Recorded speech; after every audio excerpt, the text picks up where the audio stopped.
Perkenalkan, nama saya Rizky Maulana dari tingkat 4 semester 7. Di sini saya akan menjelaskan terkait materi iman. Apa saja sih daripada materi iman tersebut?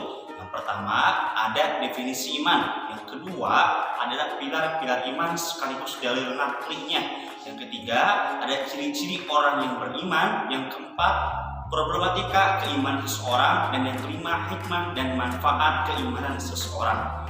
Oke, supaya lebih paham dan lebih tahu daripada materi tersebut, oke, kita simak video tersebut. Definisi iman. Iman berasal dari bahasa Arab dari kata dasar amana yu'minu imanan, yang berarti beriman atau percaya.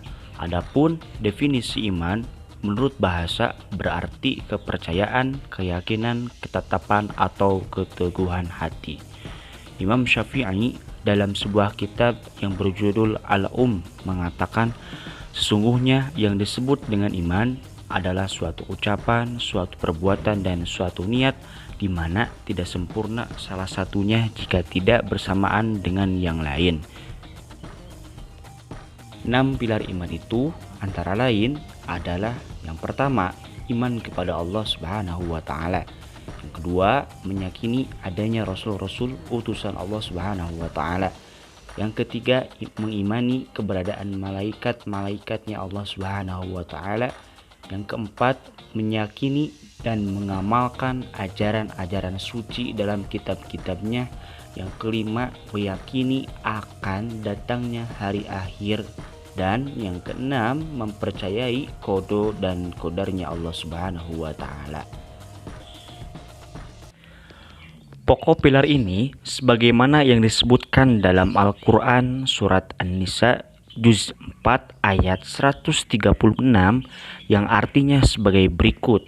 A'udzubillahi minasyaitonirrajim. Bismillahirrahmanirrahim.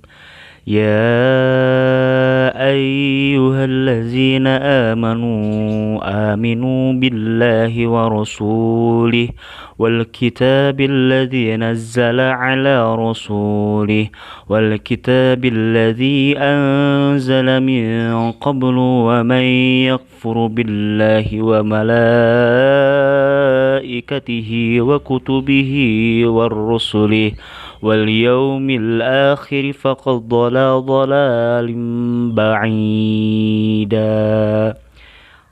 Artinya, wahai orang-orang yang beriman, tetaplah beriman kepada Allah dan Rasul-Nya, dan kepada kitab yang Allah turunkan kepada Rasul-Nya, serta kitab yang Allah turunkan sebelumnya. Barang siapa yang kafir kepada Allah, malaikat-malaikatnya, kitab-kitabnya, rasul-rasulnya, dan hari kemudian, maka sesungguhnya orang itu telah sesat sejauh-jauhnya.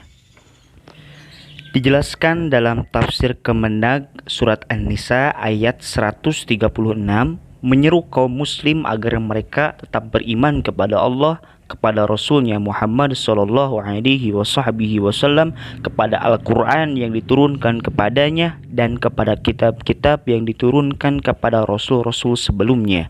Kemudian ayat ini memperingatkan orang-orang yang mengingkari seruannya.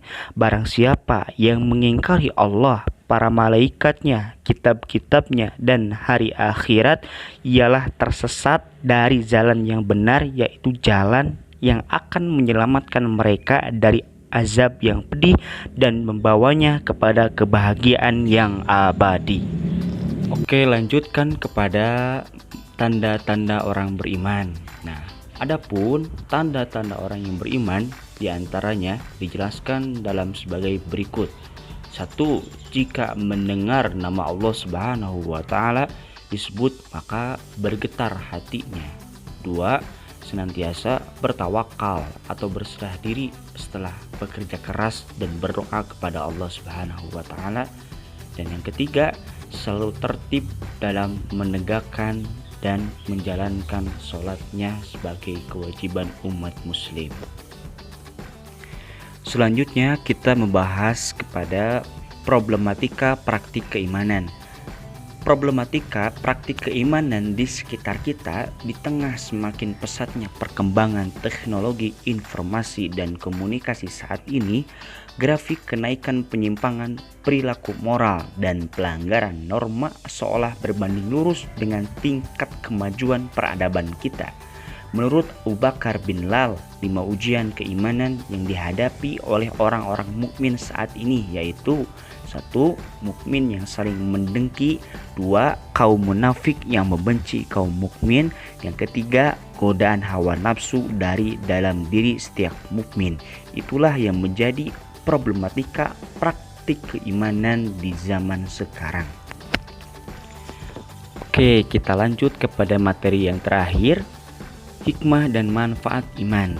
Berikut ini beberapa hikmah dan manfaat serta pengaruh iman pada kehidupan manusia.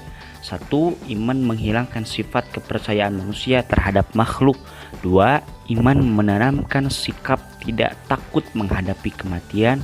Yang ketiga, iman akan membuat seorang mukmin memiliki jiwa yang tenang.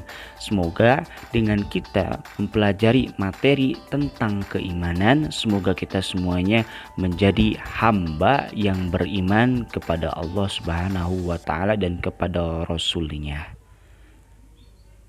Mungkin itu sekian materi yang telah saya sampaikan, mudah-mudahan bermanfaat bagi saya sendiri dan umumnya bagi siswa-siswi ataupun mahasiswa yang mendengarkan daripada materi tersebut.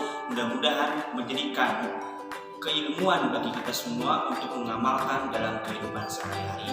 Mungkin itu sekian video dan penjelasan dari saya. Mohon maaf atas segala kekurangannya. Wabillahi taufiq wal hidayah. Wassalamualaikum warahmatullahi wabarakatuh.